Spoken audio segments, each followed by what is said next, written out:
স্বাধীনতা দিবসে রেড রোডে কুচকাওয়াজ, আর সেই কুচকাওয়াজে যোগ দিয়ে অসুস্থ হয়ে পড়েন কয়েকজন পড়ুয়া। তাদের ভর্তি করা হয় এসএসকেএম হাসপাতালে। আর অনুষ্ঠান শেষ করে তাদের হাসপাতালে দেখতে যান মুখ্যমন্ত্রী মমতা বন্দ্যোপাধ্যায়। বহু সম্মানে ভূষিত হয়েছে এই ব্যাটালিয়ন।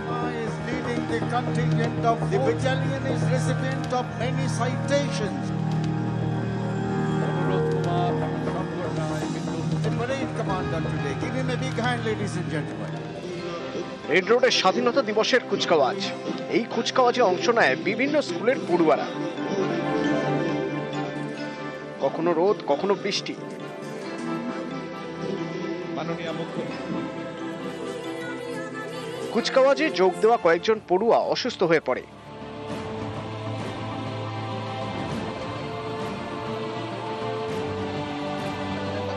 সঙ্গে সঙ্গে তাদের নিয়ে যাওয়া হয় এসএসকেএম।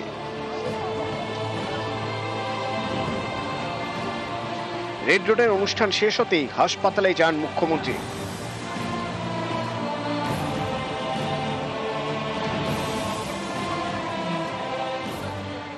প্রোগ্রাম থাকলে টেনশন থাকে যতক্ষণ প্রোগ্রামটা কমপ্লিট না হয়। আমি ওর কাছে প্রায় 10 মিনিট মাথায় হাত বুলিয়ে দিয়েছি, চুলটুল তুলে দিয়েছি।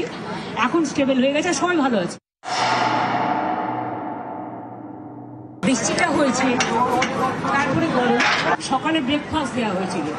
অনেকে হয় কি প্রোগ্রাম থাকলে টেনশন থাকে যতক্ষণ প্রোগ্রামটা কমপ্লিট না হচ্ছে, সেই জন্য ওরা ক্ষুধার্ত এবং অনেকে ডিহাইড্রেশন টাইপের একটু টেন্ডেন্সি ছিল। একটা বন্ধুকে দেখেছে একটু অসুস্থ হয়ে গেছে, তখন আর একটা বন্ধু অসুস্থ হয়ে গেছে। এখন সবাই ঠিক আছে। আমি সবাইকে আদর করে মিষ্টি টিষ্টি খাইয়ে, জল টল খাইয়ে, ছবি তুলে এসেছি। চুলগুলো সব খুলে দিয়ে এলাম, চুলগুলো ভিজে গেছে। যা যা করার করলাম। ওদের লাঞ্চ টাঞ্চ খাওয়ানোর পরে যারা সুস্থ হয়ে গেছে, একজন একটু প্রবলেম আছে, এখন স্টেবল হয়ে গেছে, সবাই ভালো আছে। ब्लैकआउट हो गया, बिस्किट और ORS पीने के दिया था, तो फिर पी लिए थे हम लोग। उसके बाद फिर अभी थोड़ा सा नॉर्मल है तो घर जा रहे और दवा दिया है। নিউজ 18 বাংলা।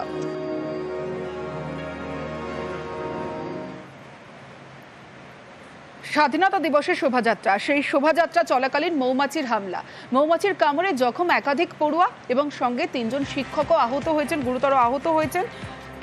জখম পড়ুয়া শিক্ষকরা মেদিনীপুরের বলপাই হাই স্কুলের এবং বটগাছের মৌচাকে ঢিল ছোড়া বিপত্তি। আহতরা সবং গ্রামীণ হাসপাতালে ভর্তি। গুরুতর আহত 2 পড়ুয়া, 1 শিক্ষক মেদিনীপুর হাসপাতালে ভর্তি। আজকে 15 আগস্ট এবারে প্রভাত ফেরির জন্য বেরিয়েছিলেন। এবারে স্যাররাও ছিল সঙ্গে। এবার রাস্তাতে ভীমরুল উড়ে এসে বাচ্চাদের এবং স্যারকে কামড়িয়েছে। গুরুতর অসুস্থ 7 জন মতো হয়েছে এবং হসপিটালে ভর্তি আছে। একজন স্যারকে খুব অসুস্থ হয়েছেন তিনি, এবং 2-3 জন ছেলে খুব অসুস্থর মধ্যেই আছেন এখনো পর্যন্ত। আমাদের জাতীয় পতাকা উত্তোলনের পর আমরা প্রভাত ফেরিতে বেরিয়েছিলাম। হঠাৎ করে একটা ভীমরুল চাপ আমাদের ছাত্রছাত্রী এবং আমাদের শিক্ষকদের ভীষণভাবে কামড়ায়। তার মধ্যে একজন স্যার, উনি ভীষণভাবে জখম হয়েছে। ওনাকে পরবর্তীকালে মেদিনীপুর সদর হাসপাতালে স্থানান্তরিত করা হয়। আর আরও একজন ছাত্র, সেও খুব অসুস্থ, তাকেও মেদিনীপুর সদর হাসপাতালে পাঠানো হয়েছে। সবাই বিপদমুক্ত, তবুও কিছুটা হলেও 2-1 ছাত্র এবং স্যার অনেকটা সিরিয়াসলি আছে। সুকান্ত মজুমদারের নতুন অ্যাপের নামও সুকান্ত মজুমদার। হ্যাঁ, এই অ্যাপের মাধ্যমে বিভিন্ন কোর্স এবং চাকরির খোঁজ পাওয়া যাবে, এবং এই নিয়ে বালুরঘাটের পড়ুয়াদের মধ্যে মিশ্র প্রতিক্রিয়া। রাজনীতির হাওয়া গরম।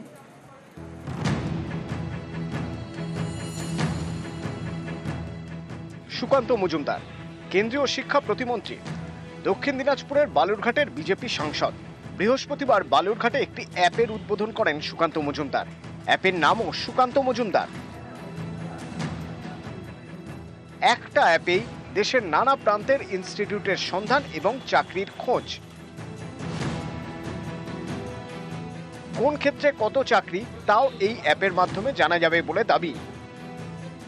এই পিছিয়ে পড়া জেলা এবং এই লোকসভা যারা শিক্ষিত ছেলে মেয়ে আছে, যারা কলেজ পাস আউট করেছে, তারা নিজেদেরকে আপস্কিল করতে পারবে, অর্থাৎ নতুন নতুন স্কিল বিনে পয়সায় এই অ্যাপের মাধ্যমে শিখতে পারবে। নিজেদেরকে আপস্কিলিং করার পর তারা কি কি চাকরি পেতে পারে তার একটা সন্ধান বা হদিশ এই অ্যাপের মাধ্যমে এই সমস্ত স্টুডেন্টদেরকে দেয়া হবে এবং এই অ্যাপকে ব্যবহার করে তারা সেই সমস্ত চাকরিতে আবেদন করতে পারবে। নরেন্দ্র মোদী 2014 সালে বলেছিলেন বছরে 2 কোটি চাকরি দেবেন। 14 সাল থেকে 25, 11 বছর, তাহলে 22 কোটি চাকরির তো হিসাব দিতে হবে। উল্টে কর্মচ্যুত হয়ে বেকার বেড়েছে, বরং বাংলায় সারা দেশে বেকার বাড়ছে। সেখানে বাংলার যে গ্রাফ, যে স্বনির্ভর কর্মসূচি, চাকরি বা বিকল্প অর্থনীতি, তাতে মানুষের রোজগারও বাড়ছে এবং কর্মসংস্থানও বাড়ছে। সেখানে পশ্চিমবঙ্গ ব্যতিক্রম। সেখানে কোন নাটক করতে আসছেন সুকান্ত মজুমদার? এখন চাকরি সংক্রান্ত বিষয়গুলো আমার মনে হয় না একটা অ্যাপের দ্বারা কোনোভাবে কার্যকর খুব বেশিভাবে হতে পারে। এখন বেকারের সংখ্যা যেহেতু অনেক বেশি, আমার মনে হয় যে বেকারদের দিকে কীভাবে চাকরি পাওয়া যাবে না পাওয়া যাবে, এটা একটা অ্যাপ অন্তত মানে আমার মনে হয় না এখন যেহেতু ভোট আসছে এটা বিচার করতে পারে। এই অ্যাপটি আমাদের লোকসভা কেন্দ্র বা পশ্চিমবঙ্গে কী এমন প্রভাব ফেলতে পারবে সেটি ঠিক জানা নেই, কারণ সুকান্ত মজুমদার এর আগে তিনি বহুত প্রতিশ্রুতি দিয়েছেন, কিন্তু সেটি বালুরঘাটবাসী এখনও সেই কাজটি দেখতে পারেনি। তিনি যেহেতু শিক্ষামন্ত্রী, আমরা চাই যে তিনি আমাদের শিক্ষা প্রতিষ্ঠানে কিছু একটা উন্নতি করুন। এই আগামী বিধানসভা ভোটের আগে এই অ্যাপটি লঞ্চ করা মানে এর রাজনীতির একটা অঙ্গ। এক্ষেত্রে নর্মাল যারা স্টুডেন্ট আছে, যারা নর্মালভাবে গ্র্যাজুয়েশন পাস করেছে, তাদের অনেকটাই উপকার হলো। পড়াশোনার পাশাপাশি স্কিল ডেভেলপমেন্ট ঘরে বসেই তারা অনেক ইমপ্রুভ করতে পারবে। তারপর জবের চাকরির খোঁজগুলো অবশ্যই পাবে বাইরে বাইরে, যেগুলো আমরা নর্মালভাবে পাই না, কোথায় কোথায় কিসের ভ্যাকান্সি বেরোচ্ছে না বেরোচ্ছে। বালুরঘাট থেকে অনুপ সান্যাল, নিউজ 18 বাংলা। এই মুহূর্তে যে ছবি আপনাদের দেখাচ্ছি, রাজভবনে মুখ্যমন্ত্রী মমতা বন্দ্যোপাধ্যায়। আজ স্বাধীনতা দিবস, ৭৯তম স্বাধীনতা দিবসের সকাল থেকে নানা অনুষ্ঠান ছিল। আমরা রেড রোডের দিকে নজর রেখেছিলাম। এই মুহূর্তে যে ছবি আপনাদের দেখাচ্ছি, রাজভবনে মুখ্যমন্ত্রী মমতা বন্দ্যোপাধ্যায় এবং ইতিমধ্যেই অধ্যক্ষ, বিধানসভার অধ্যক্ষ বিমান বন্দ্যোপাধ্যায়, তিনি যেরকম রয়েছেন, নেতৃত্বরা রয়েছেন, উষা উত্থুপ রয়েছেন। এবং যে ছবি আপনাদের দেখাচ্ছি, রাজভবনে মুখ্যমন্ত্রী, সকাল থেকে আমরা নজর রেখেছিলাম, বিভিন্ন প্রান্তে নজর রেখেছিলাম এবং রেড রোডের অনুষ্ঠানের দিকেও আমাদের নজর ছিল। আর তারই পাশাপাশি বিকেলে রাজভবনে মুখ্যমন্ত্রী পৌঁছে গিয়েছেন। আরও ডিটেল এ বিষয়ে জানাতে পারবে ইরন রয়েছে আমার সঙ্গে। ইরন, যে ছবি আমরা দেখতে পাচ্ছি, আর কারা কারা উপস্থিত রয়েছে? একদমই দেখো, স্বাধীনতা দিবসের বিকেলে রাজভবনের বিশেষ চা চক্রের অনুষ্ঠান, সেই চা চক্রের অনুষ্ঠানে উপস্থিত হয়েছেন মুখ্যমন্ত্রী মমতা বন্দ্যোপাধ্যায়। এছাড়াও বিশিষ্ট ব্যক্তিত্বরা উপস্থিত রয়েছেন সমাজের। এছাড়াও মুখ্য সচিব, স্বরাষ্ট্র সচিব তিনি উপস্থিত রয়েছেন বিধানসভা স্পিকার বিমান বন্দ্যোপাধ্যায় সহ একাধিক বিভিন্ন দূতাবাসের যারা কনসার্ন জেনারেল তারা রয়েছেন, আর্মির অফিসাররা রয়েছেন। সব মিলিয়ে সমাজের বিশিষ্ট ব্যক্তিত্বরা তারা উপস্থিত রয়েছেন। কিছুক্ষণের মধ্যেই রাজ্যপাল আসবেন এবং যে বিশেষ চা চক্রের অনুষ্ঠান প্রত্যেকবার আয়োজিত হয় 15ই আগস্টের এই বিকেলে, সেই মতোই এবারও সেই আয়োজন করা হয়েছে। মুখ্যমন্ত্রী মমতা বন্দ্যোপাধ্যায় কিছুক্ষণ আগে, ঠিক মিনিট খানেক আগে এসে পৌঁছেছেন। তার দেশ আসার পরই কিন্তু তিনি প্রত্যেকের সঙ্গে পরিচয় করেন, প্রত্যেকের সঙ্গে অভিবাদন গ্রহণ করেন এবং প্রত্যেকের সঙ্গে কথা বলার পর এই মুহূর্তে তিনি স্পিকার, বিধানসভার স্পিকার বিমান বন্দ্যোপাধ্যায় তার সঙ্গে কথা বলছেন। কিছুক্ষণের মধ্যে রাজ্যপাল আসলে যে মূল অনুষ্ঠান, চা চক্রের অনুষ্ঠান, সেটাই কিন্তু কিছুক্ষণের মধ্যে শুরু হতে চলেছে। আমাদের নজর অবশ্যই থাকবে। যে ছবি আমরা দেখাচ্ছি, রাজভবনে মুখ্যমন্ত্রী কিছুক্ষণ আগেই পৌঁছেছেন।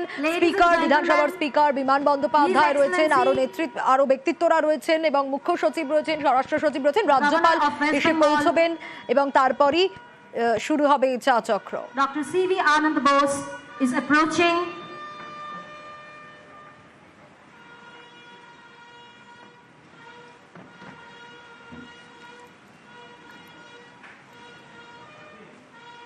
First Lady Srimati Lakshmi Anand Bose is approaching.